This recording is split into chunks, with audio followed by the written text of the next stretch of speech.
இங்க நம்ம ஹீரோ ஒரு பீனிக்ஸ் பறவை அழகத பாக்குறான். உடனே அவனுக்கு மனசு தாங்காம அது உடம்புல இருந்த செயின் எல்லாம் கட் பண்ணி விடுறான். அதை கட் பண்ண அடுத்த செகண்டே அந்த பறவை அங்கிருந்து பறந்து போகுது. போறப்ப அதோட ஒரு இறகையை அவங்கிட்ட குடுத்துட்டு போகுது. இப்ப அதை எடுத்துட்டு அவனோட நாட்டுக்கு போறான். இப்ப அந்த சித்தப்பா நீ பீனிக்ஸோட இறகை எடுத்துட்டு வந்தியா, இல்லன்னா அவனுக்கு மரண தண்டனை சொல்றாரு. அவன கையில இருந்து இறகை எடுத்து காட்டுறான். பார்த்தா அது அப்படியே காஞ்சு போய் சுருண்டு இருக்கு. இதை பார்த்ததுமே அவன் பொய் சொல்றான்னு சொல்லி அவனுக்கு மரண தண்டனை கொடுத்துறாங்க. கரெக்டா அவனை வெட்ட போறதுக்கு முன்னாடி அந்த பறவை அங்க வருது. அது கொடுத்த அந்த இறகும் அப்படியே பயங்கரமா எரிய ஆரம்பிக்குது. இப்ப சுத்தி இருக்க எல்லா மக்களுமே சந்தோஷப்படுறாங்க. அந்த சித்தப்பாவுக்கு பயங்கரமா கோவம் வருது.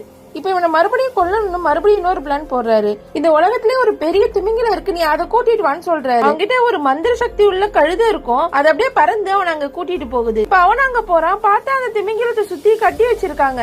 அதுக்கு ரொம்ப உடம்பு சரியில்லாம இருக்கு. அந்த கழுத மேல ஏறி பறந்துகிட்டே அதோட வாய் வழியா உள்ள போறான். உள்ள போனதுமே அவன் வயித்துல போயிட்டு லைட்டா அந்த கழுதியோட ரக்கைய வச்சு அந்த வயிற்று கீறான். உடனே அந்த திமிங்கலத்துக்கு ரொம்ப கூச்சமா இருக்கு. டக்குன்னு தும்முது. அது உடம்புல கட்டி இந்த மொத்த செயினா இருந்தது. ஹீரோவும் வெளியே வந்துடுறான். இவன் பண்ண ஹெல்ப்புக்கு தேங்க்ஸ் சொல்லி அந்த திமிங்கலமும் இவனோட நாட்டுக்கு வருது. அது மட்டும் இல்லாம ஒரு நண்டு மூலியமா உனக்கு ஒரு மோதிரத்தையும் பரிசா கொடுக்குது. இப்ப மறுபடியும் இவனை கொல்லலாம்னு சொல்லி மறுபடியும் ஒரு பிளான போடுறாரு. ஐஸ் கட்டி நிறைஞ்ச ஒரு உலகம் இருக்கு. அதுல ஒரு இளவரசி இருப்பா. அவ எப்போ தூங்கிட்டு தான் இருப்பா. அவளை எழுப்பி என்ன கல்யாணம் பண்ணிக்க சொல்லு, அப்பதான் நீ ராஜா ஆக முடியும்னு இவர் சொல்றாரு.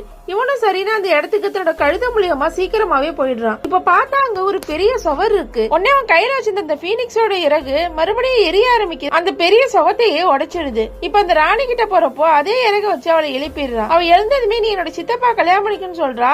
ஆனா அவ அதெல்லாம் முடியாது, நீ தான் என்ன எழுப்புன, அதனால கல்யாணம் பண்றதா ஒன்னதான் பண்ணுவேன்னு சொல்றா. அவனுக்கு அவளை ரொம்ப பிடிச்சிடுது. அந்த திமிங்கலம் கொடுத்த மோதிரத்தை கொடுத்து அவளுக்கு ப்ரொபோஸ் பண்றான். இது எல்லாத்தையுமே அந்த ராஜா தூரத்துல இருந்து பாத்துறாரு. இப்ப அடுத்த நாள் இவனை ஜெயில அடைச்சிட்டு இங்க 3 பெரிய பானை இருக்கு, நீ இந்த 3 பானையில இருந்து தப்பிச்சு வந்தனா நீ ராஜா ஆகலான்னு சொல்றாரு.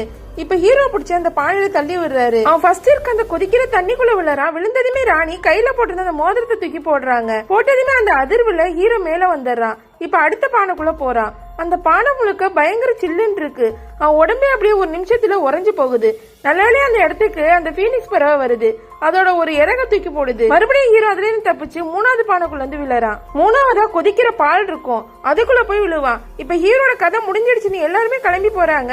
அப்ப ஹீரோட கழுத ஒரு பூ தூக்கி அதுல போடுது. முன்ன இருந்ததை விட பயங்கர அழகா அதுல இருந்து வெளியே வர பார்த்தவனோட சித்தப்பா நம்மளும் இது மாதிரி போனா அழகா ஆகலாம், இளமையாகலாம் நினைச்சு அங்க இருக்க முதல் பானைக்குள்ள போய் விழறான். அதுல விழுந்த அடுத்த செகண்டே அவன் ஒரு பபுள்குள்ள மாட்டிக்கிட்டு அந்த நாட்டை விட்டு அப்படியே பறந்து போக ஆரம்பிக்கிறான்.